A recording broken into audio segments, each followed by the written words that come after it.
Greetings,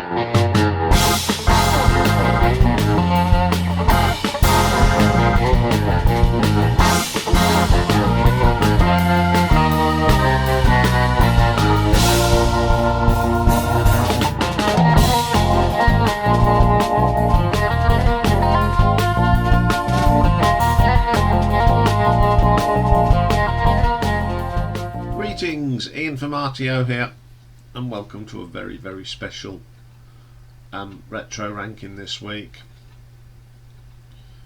This is all in memory of Jeff Beck, of course, who died on the 10th of January.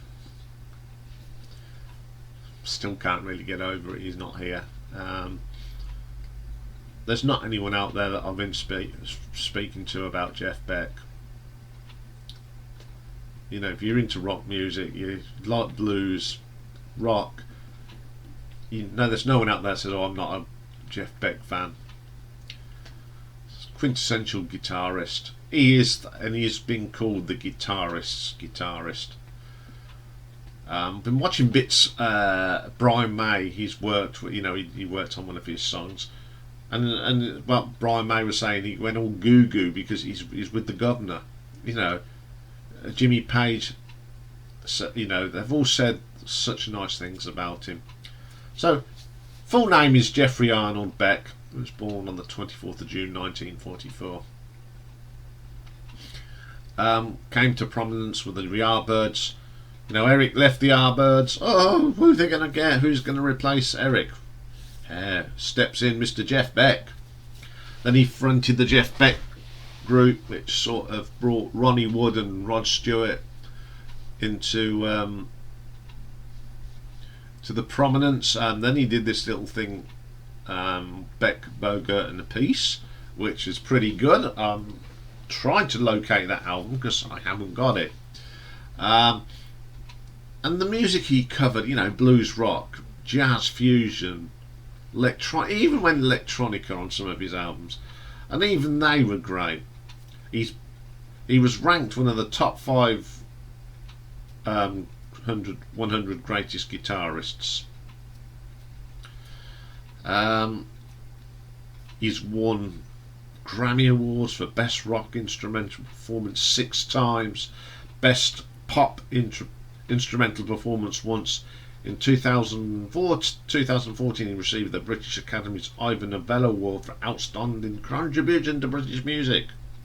Been inducted into the Rock and Roll Hall of Fame twice, once as a member of the Yardbirds in 1992 and then as a solo artist in 2009.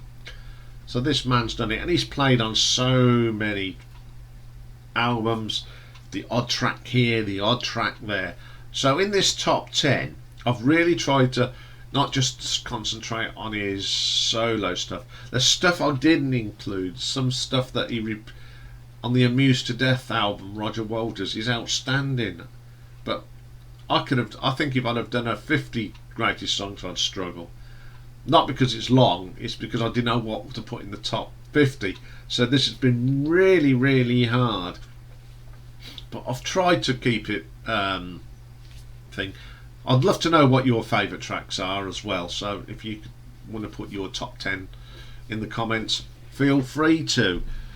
So here we go. So coming in at number 10, this is probably one of the last tracks he ever worked on, and it's from his album 18 that he did with Johnny Depp. Now the singing songs are not very good but on this album, but the work on the guitar that Jeff did was brilliant, and I've chose Midnight Walker from the album.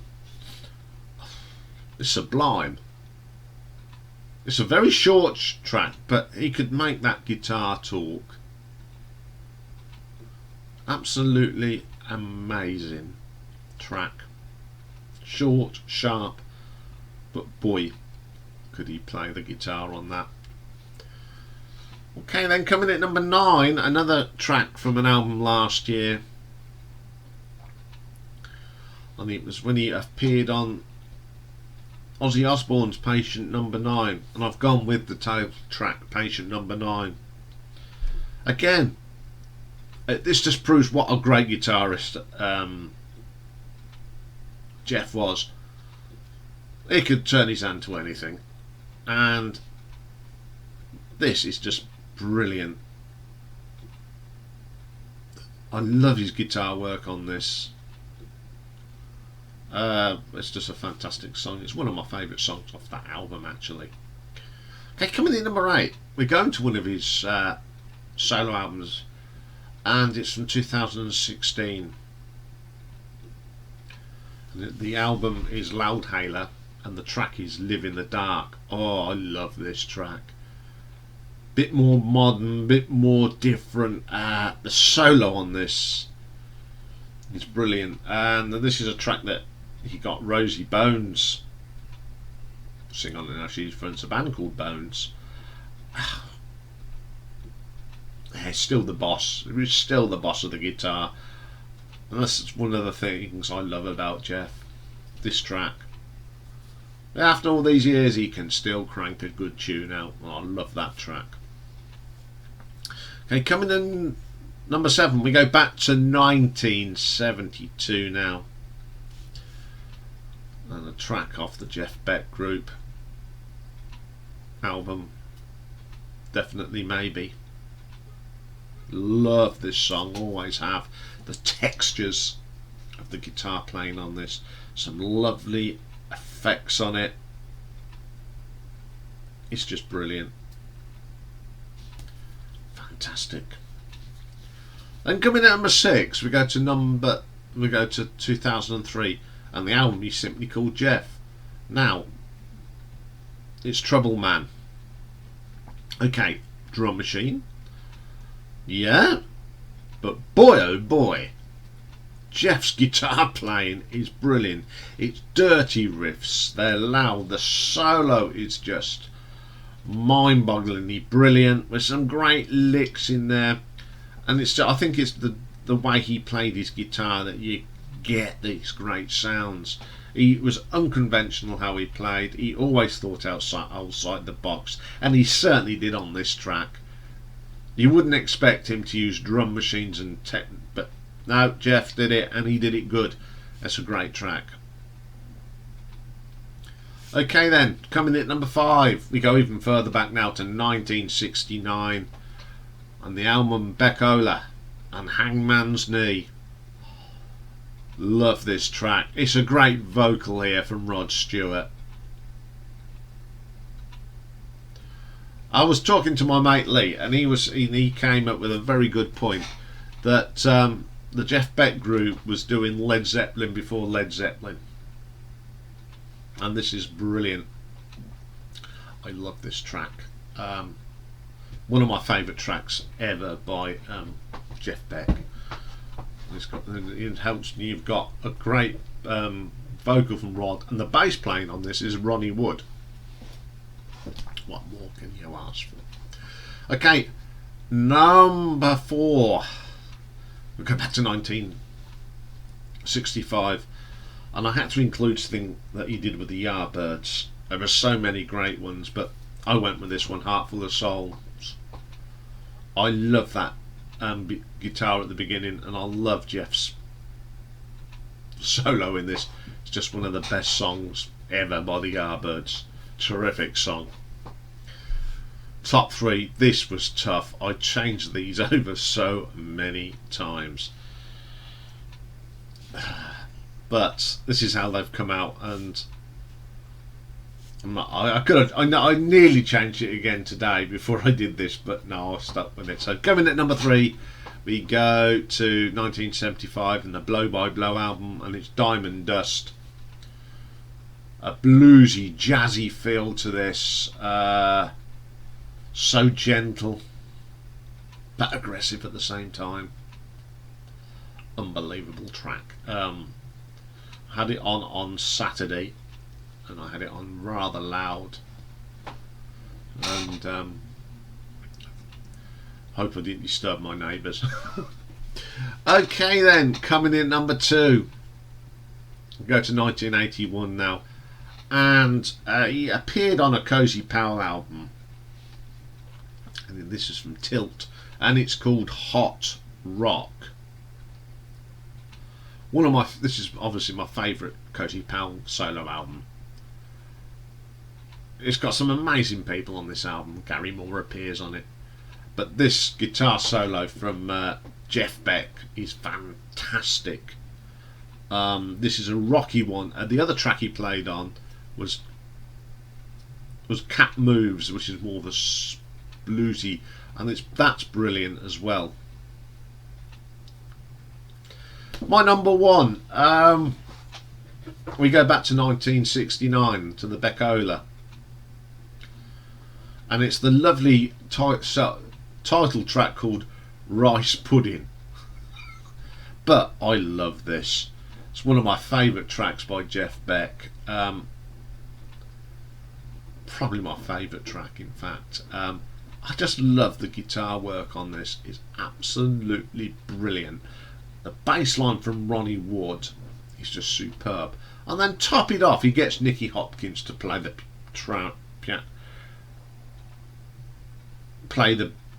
piano on this. Unbelievable track. I just love the title. It seems that in them days they used to say, well, what should we call that? Oh, I'll call it Rice Pudding. It's a great track from a great album. So there's my top 10, but I have got a few honourable mentions that I could not mention. There's ones that he's, 3 of them are actually the odd track he played on people's albums.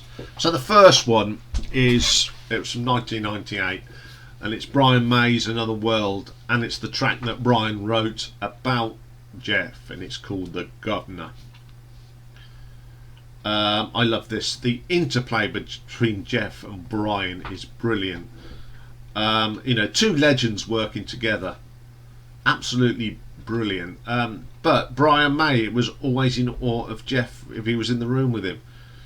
Brian is a legend himself, but when you get legends put here who think Jeff's a legend, that just says it all, doesn't it? Brilliant song. One of the best on that album. Okay, my second one's from 2010, sorry, and it's an album that Jeff put out called Emotion and Commotion, and it's his version of I'll Put a Spell on You, song from 1956, of course, composed by Screaming Jay Hawkins. This is a brilliant version, not only for the guitar work, which is top drawer, but a fantastic vocal from Joss Stone, who's an incredible singer. We will be doing some stuff on Joss Stone on a ladies' day at some stage, because I think she's a terrific singer, and this is done in the same vein as the original, and it's wonderful. Joss is great on this. You got a great singer with Jeff's brilliant guitar work. He really made this track a superb track. Okay, my next one, he went and appeared on a Kate Bush album in 1993. It was the Red Shoes album, and the track You're the One. Now this is one of Kate's real gentle tracks. It's a really good track, but then Jeff does a guitar solo on it and absolutely lifts it to another dimension. I love this track. I love Jeff's solo on this. It's just amazing. Great female artist, of course, and she picks Jeff to come and do a guitar solo on a great track. Okay then, and my last one, well, no, last but one, sorry, got an extra one here today. We go back to his debut solo album Truth from 1968, and it's Beck's Bolero. I love this. You got this sort of a traditional bolero, and then Jeff just takes it to another level. That's some of the guitar work on this is absolutely brilliant. This is 1968, a very young Jeff Beck, and he just made a lot of people go, ooh. I love this track. Again, you got to play it loud, of course. And the last one is a song that Jeff didn't like to begin with. He never really liked it, but he admitted a few years ago that he quite had a soft spot for it today. And it's the single HiHo Silver Lining from '67. Got to number 14, and then in 1972 it got to number 17. In 1982 it got to number 62. Unfortunately, this is the only song that I think Joe Public, the general public, really know Jeff Beck for. I think it's cheesy, but what I love about it is the guitar solo. And since his death, I've put it on, and I have to think, well, yeah, it's a big hit for him. I've sort of mellowed a bit about it, but it has got a great guitar solo on it. Cheesy words, but you know, if that's what Joe Public remember him for, there's certain things like Jeff's Bolero or Rice Pudding. So if you're watching this and you've never listened to any of them tracks, go and check them out, or listen to my playlist to prove that he did more than HiHo Silver Lining. Anyway, that's my little tribute to the great Jeff Beck. He will be sorely missed. I mean, up until he got meningitis, he was a fit and healthy man. I watched clips of him only from a few weeks ago, months ago, on stage, rocking. And as he said, he always looked to play outside the box and live dangerously on the guitar. He will definitely be missed. Okay, that's all for today. Tomorrow's not a marathon day, it's just a bit of a pick and mix tomorrow, because I made an absolute cock up on an album that should have been reviewed in 2022. So I've done a bit of fiddling around so I can fit it in, because it needs a mention. So tomorrow we've got an album ranking and another viewer's request. They're coming through thick and fast. We'll be looking at the Alan Parsons Project, and also tomorrow I'm going to do the last part of the Gong story.